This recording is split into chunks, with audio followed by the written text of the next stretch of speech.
All right. Today we are talking with Navy veteran Mike Quilty. He's a serial entrepreneur focused on creating entrepreneurial careers for veterans. Currently the owner and CEO of Wild Bill's Craft Beverages. Mike, we got a lot of great things to talk about.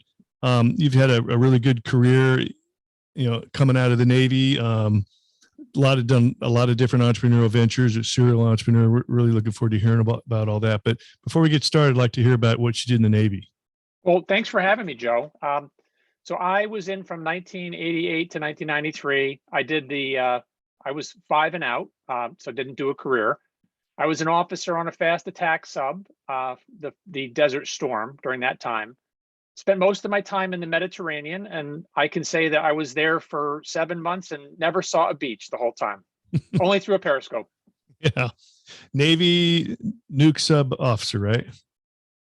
Yep. So when I was in the 80s, they were really like, if you had an engineering degree and you had a B average, that's what they wanted. So that's what I ended up doing. Yeah. Hey, some of the smartest guys I've ever known were Navy nuclear sub officers.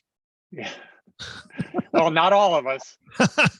Well, heavy competition. I mean, like extremely smart folks. Every one of them I've ever met. So you're in good company. Well, so after 5 years of running subs, what was your transition like getting out of the Navy? Well, I think it's a very hard decision to make in general. You put I had spent 4 years at the academy, 5 years active duty. It was really the only thing I knew. Mm-hmm. And then I had to make the decision. I think I was helped because at that time there was a downsizing. And so I saw the department heads on my boat saying to themselves, I've got 10, 12 years in, like, I don't know if I'm going to be able to make it to 20 or if I'm going to get an opportunity to command a ship at sea. And so there really was this feeling amongst all the junior officers that, there's not a lot of opportunity here. There's going to be fewer submarines, not more.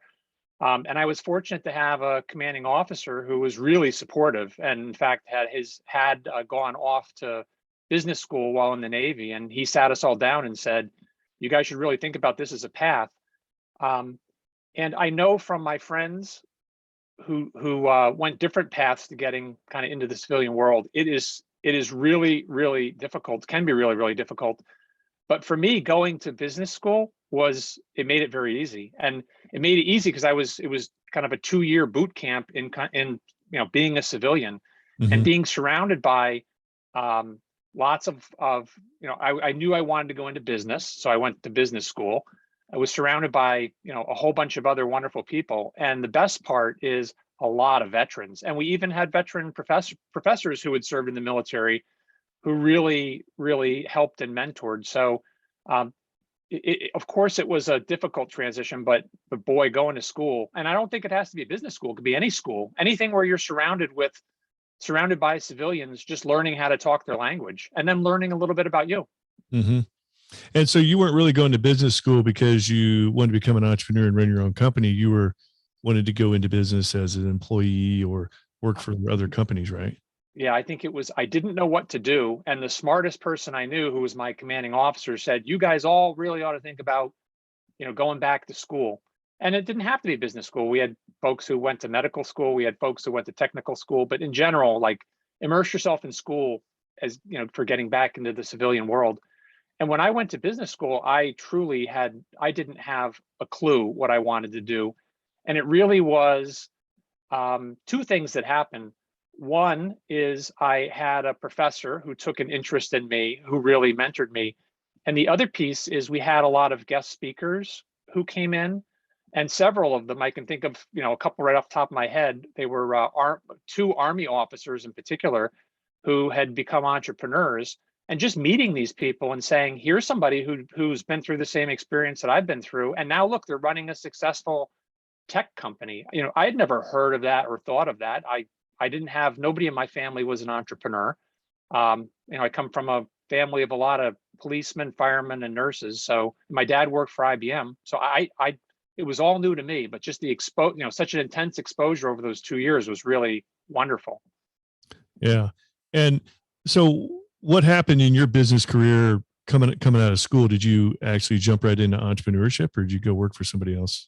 Well, I worked for somebody else for a brief time, actually a couple little gigs. The first was at a big company, and I realized immediately that was not for me. Hmm. I didn't last very long, but I learned a lot. I certainly learned I didn't want to work for I worked for Pfizer. Mm. Um, and then the other thing I did, so my friends at Pfizer are like, geez, this big company thing probably isn't for you. Like, why don't you try something more entrepreneurial? And of course, I knew a little bit about that from the people I'd met at school and classes I had taken at school. But you say, how do I take that concrete next step to quote unquote start something? And the advice that I got was, well, expose yourself to a lot, go do consulting. And I know you've had guests on this has come up a couple of times.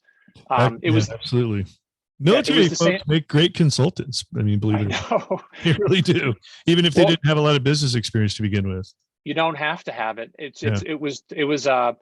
I was consulting at a big national health plan for the president of the plan. I think I was 28, 29 years old, kind of really my second job in the real world. And I was working for the president of a multi-billion-dollar company, kind of as his right-hand man. So it was,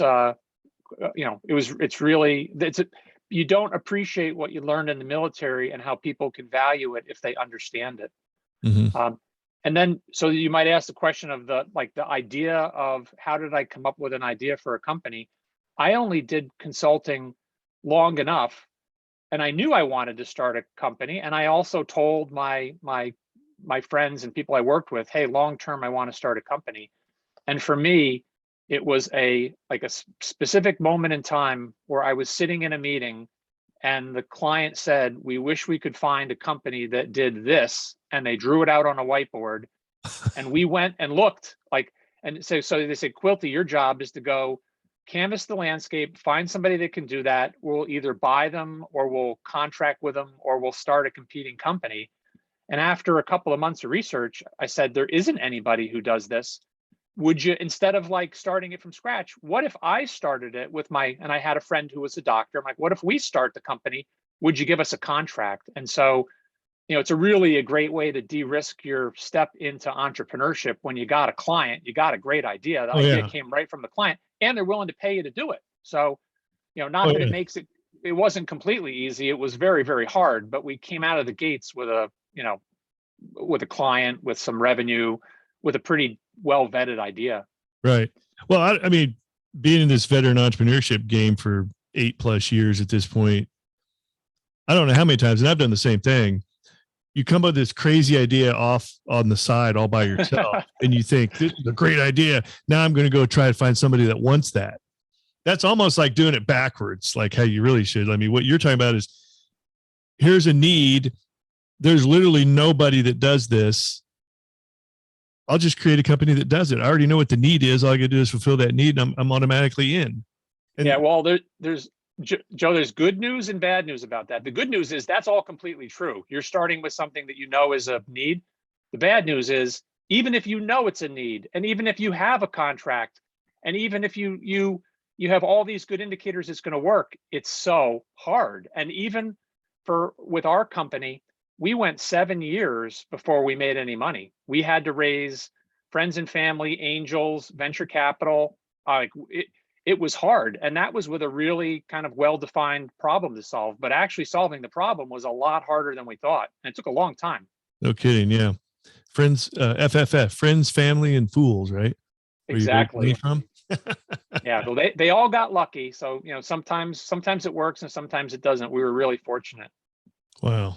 And so walk us through some of the other things you've been involved with. That was your first venture into entrepreneurship, which was really the best way to try to go into it, is meeting demand. And what are some of the other things you've been involved with? Well, most of it. So once you have a little bit of success, like success breeds success. And so, for instance, we had a private equity firm and bankers who had invested in our business. And once we had a successful exit from the business, the very next day, the first thing they said was, can you do it again? Do you want to do it again? And if you don't want to start something from scratch, if we bought a company, would you want to be involved in it? And so I've been fortunate that, opportunities have come to me, and I have I'm able to kind of sit and say, where can I really add value and get involved? And it's been, for the most part, I've really stuck within healthcare. Of course, Wild Bills, which we'll talk about, is a very big deviation. But Sure. I do think it's true within entrepreneurship. You learn a bunch of broad brush things about being an entrepreneur, but you also come up with a very, technical, specific rating, to use military terms, in a specific area. And there's so much opportunity just in that area. So it's been hard for me or there's really no reason not to just keep doing more things in healthcare, because it's what I know, and I've been doing it for 25 years now. Yeah. Well, entrepreneurship is a process. Took me a while to figure that out. Yeah. You take the idea or the product or the service, and you run it through your weak process in the beginning because you haven't done it before. And even if it's a failure, you can go back to the beginning of your process and run the next one through your process. And over time, your process gets better. And yeah, the idea is important, but in the end, it's not so much the idea, it's the process and the execution of the idea. And once you've done it and had the successful exit like you did, Yep. You can go right back to the beginning. And if you stay in the same niche, like healthcare, you just run the next one right through the same process. And it's not going to be automatic, of course, but your confidence level and chances of success are very high. Yeah. So, and the piece between, would you rather have a really good idea, or would you really have an experienced team of people who've worked together before? I have come to learn, and most people do, you would much rather have the team that's worked together, that sticks together, that will persevere, push through, not give up. All these traits that we learn in the military. Like, that's why if you look at the management teams I've worked with, Naval Academy, Navy, West Point, Army grads, officers and enlisted, but because they're not going to give up, and they've got your back, and just the basics of taking responsibility and ownership. And we take for granted in the military that everybody is like that, but everybody is not like that. Yeah, no doubt. So how many runs through the entrepreneurship ring in the healthcare industry did you have? Well, I've probably active in 4 ventures, but involved in probably 20. And a lot of the more as advisors and an advisor or board member. But they're mostly things that I'm very familiar with. And nowadays, when I'm getting involved in something, it's all people I've worked with. So you realize healthcare is a very big industry, but in the little sliver we're in, there's really 100 people, 200 people, and you just work with the same people over and over. Yeah, very. The skids are already greased at that point on anything. You get the team. It's pretty nice. Well, Yep. We're going to take a quick break. We come back, we're going to start talking about Wild Bills and the craft soda that you're involved in now. Great.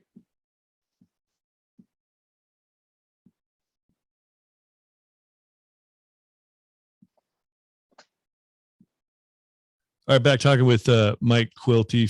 He's a CEO and owner of Wild Bills Craft Beverages. So, Mike, up until now, we've talked about a number of successes you've had coming out of Navy, going back to business school, and you got into the healthcare industry.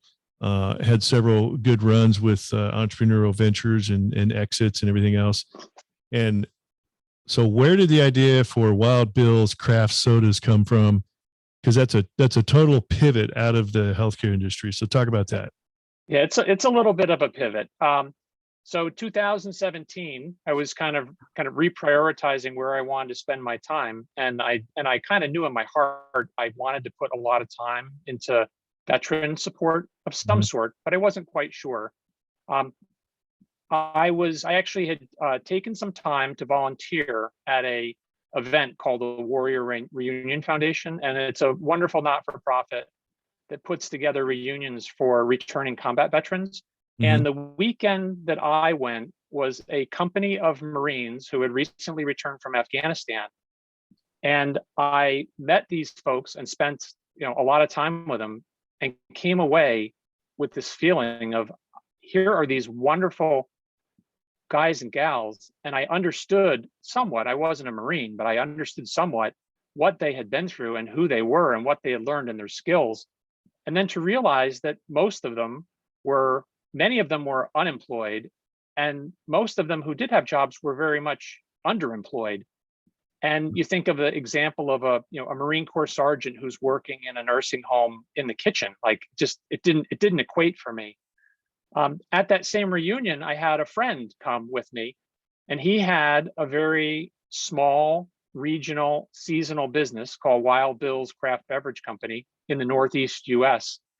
And I had always been talking with him about, hey, why don't you grow the thing? Like, why don't you really make an effort, turn this into something big?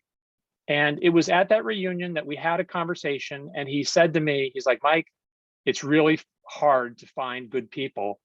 And we looked at each other and we looked at all these Marines, and it was a eureka moment where we said, oh my goodness, they're right here, literally in front of us. And those were the people, when we said, we're going to go for it, we're going to grow this thing, we hired folks right from that reunion. And then we hired some of their friends. Like it went like a wildfire from that day. So within a month, we were operating in Texas. Within another 3 months, we were operating in San Diego. Within 6 months, we were operating in Chicago.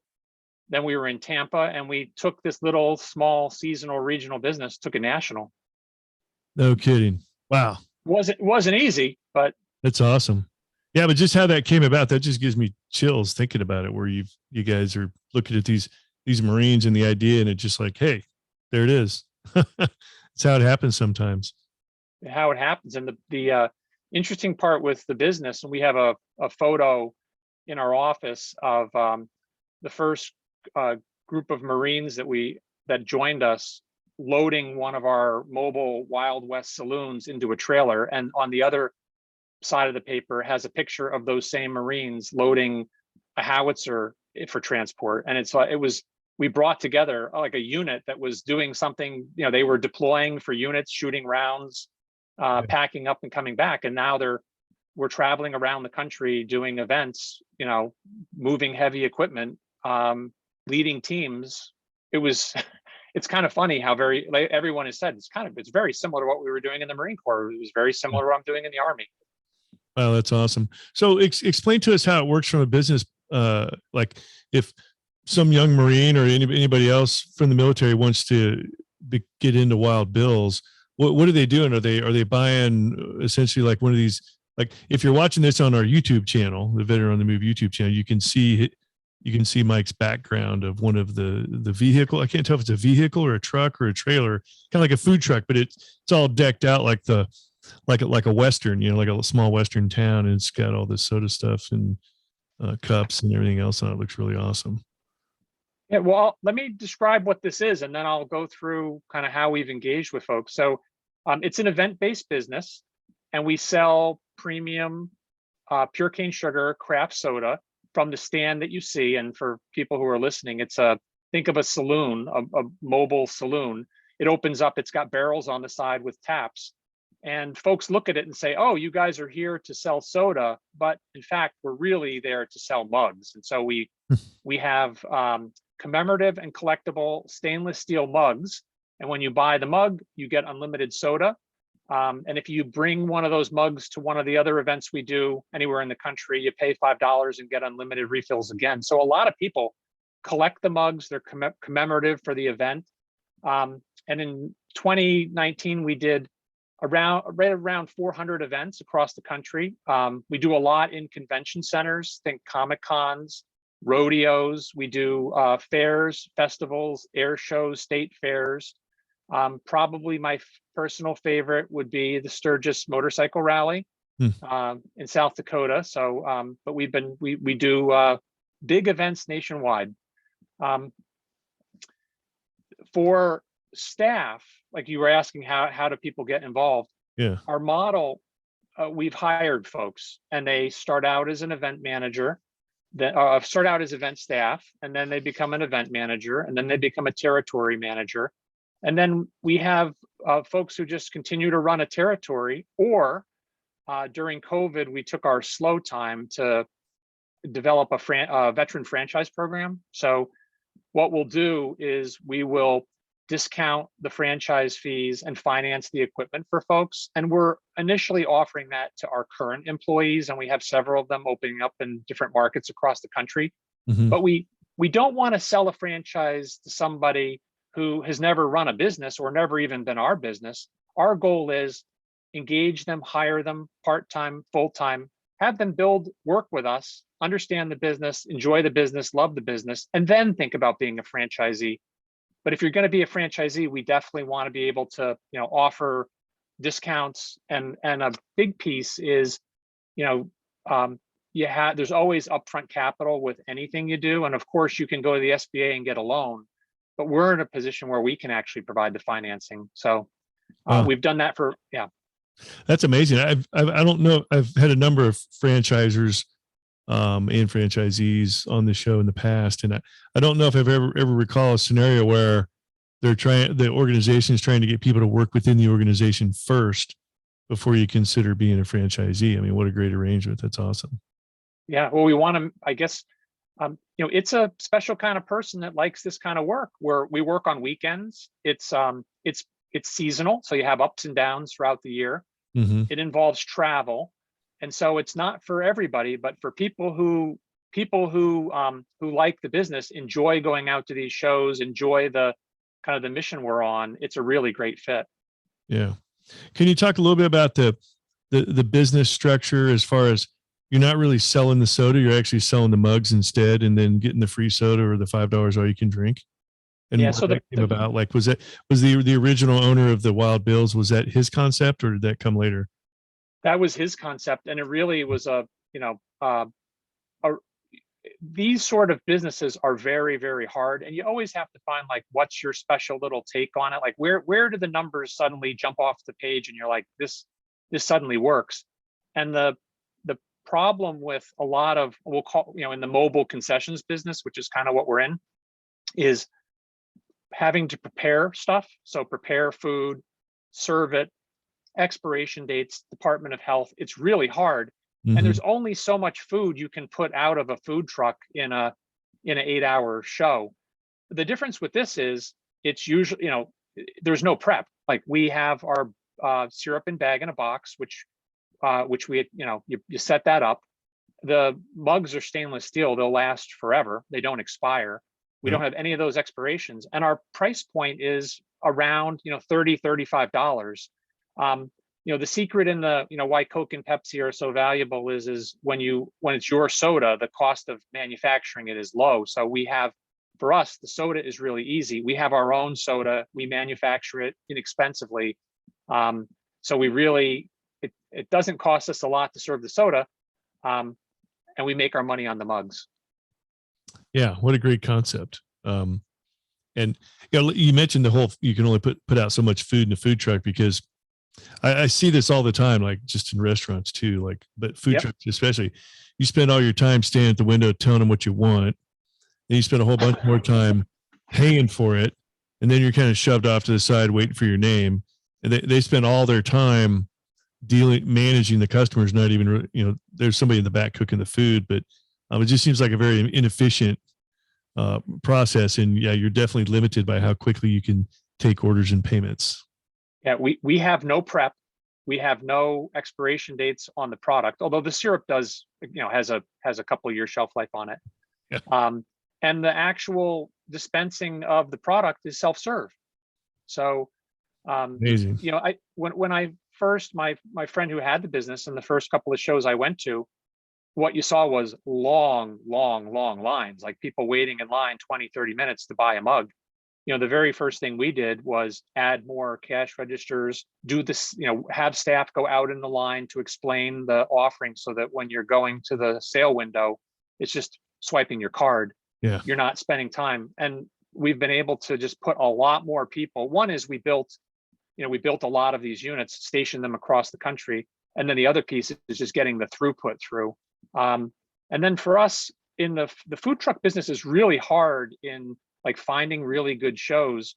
A lot of them happen in convention centers, and getting in convention centers is really, really hard. And we've just over the last 5 years really figured out how to sign up as a concessionaire in a convention center. But then once you're in the convention center, that's where the good shows just come to you. And you also don't have to worry about getting rained out. So we're having a bad rainy, if you're at the Gettysburg Bike Rally and you have a bad day of rain, a lot of times people don't show. So Sure. I think working in the convention centers has been a big pivot for us, or You're big learning. Get the truck inside the convention center with those kind of shows.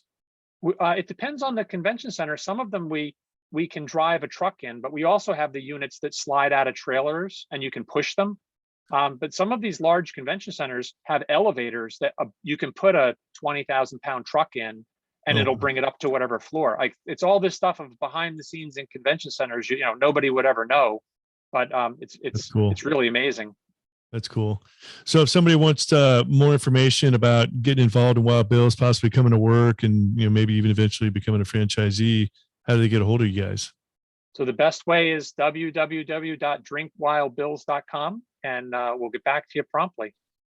That's awesome. And so what somebody that's a new hire, maybe a young military guy just getting out after 4 years, that kind of thing, maybe somebody you're in particular might be looking for, motivated, wants a job, wants to be able to move around, travel a little bit, be operational, so to speak, distributed operations. What kind of lifestyle is it? What's that job look like? Yeah, well, I'd say the biggest piece about the job is you're managing teams of people. So the actual work is, we're not hiring widgets, we're hiring leaders who are leading teams. And of course, you start out as an event staff, and then quickly, our veterans progress very quickly to being managers and then territory managers. But as I said, the work is on the weekends, and we try to do, in the busy season, we have 7 busy months and 5 slow months in most markets, and it varies across the country. And on the busy months, you're doing a show every other weekend. We do have some weekends. There's some times of the year where you might be working 3 weekends back to back, but it's not just the weekend. It's all the prep, as we know from the military. Getting ready for a deployment. Getting ready for the deployment could be worse than deployment sometimes. Yeah. It's all of the maintenance, all of the training, all of the getting everything ready. So you might be jumping on a Wednesday to go to a show to set up for a Thursday to work Friday, Saturday, Sunday, to then jump back on Monday, download, clean the gear, and get ready for the next team to jump on Wednesday. So it's a lot of work. We've been fortunate to find people that really, really love it and enjoy it. They like the idea of travel. I mean, for my work in the civilian world, I did a little bit of, different traveling around to different cities, but since being part of Wild Bill's, I've been all over, and including, we just got started in Canada before COVID. So, it's just, I like traveling. It works great. That's awesome. Well, if you're talking to somebody that's on their way out of the military and they're looking to get involved in entrepreneurship and doing something different besides sitting in that cube farm in corporate America, whether they want to get involved in entrepreneurship or be involved in a startup, what kind of advice comes to mind? Yeah, so I'll share the advice that was given to me by one of my mentors, and he said, visualize who you think you want to be. Like, think about it really hard. Who do you want to be? Step 1. Step 2, go find that person. And step 3 is spend all your time with them. So it really does work. You've been whether it's just rubbing off, but there's a lot to being around somebody who's doing what you aspire to do, and you realize, like, they're just a normal person as well, and they might have been in a different service branch, and they might have had more or less education or training, but they're doing it, and there's so many people that want to help, that support veterans, including so many people who weren't in the military. They just, it's a great learning experience for them too. So I guess the biggest point would be find a mentor, and 2 is even better, and spend a lot of time with them. Outstanding advice. And the way that's broken down, figure out who you want to be, go find that person, and spend all your time with them. I mean, that's sage advice. So never heard it put that simple. So that's awesome. Well, I've got a more complicated answer, Joe, but I think that's the better one. Oh, keep it simple, right? Exactly. Okay. Well, hey, Mike, awesome interview. Looking forward to seeing Wild Bill's future success, and check back in with us in a year or so and bring you back on the show for an update. And is anybody, so again, just going to drinkwildbills.com is the best place if you're interested in getting involved. Yeah. And not only, so there's information about joining our team. Mm-hmm. There's also, so during COVID, we were impacted by COVID, of course, being an event business. We started we'd always been asked, where do I get the soda? And so during COVID, we actually canned our soda, did over 2 million of sales of soda online since the pandemic. And realized, so the silver lining for us with COVID was a whole nother business came out of it, which was our selling soda online. Yeah. And then we started to have retailers purchasing, and now we have retailers buying bulk, who all just, if it hadn't happened for us shutting down the business and trying to find other ways to make money, we never would have even done it. So yeah, some good things happen from bad things sometimes. Yeah. Talk about it. A total pivot within the same business that, that's happened to a lot of companies, just to find a totally different stream of revenue. So that's awesome to hear. Yep. And it's never something you plan. It just kind of happens to you, and you got to have your eyes open when it presents itself. Yeah. Almost makes it even better when you didn't plan for it. Yeah. Exactly. All right, Mike. Well, I appreciate it. Great story. And again, we look forward to you guys' future success. Thank you so much, Joe. You bet. These two veterans are Oscar Mike.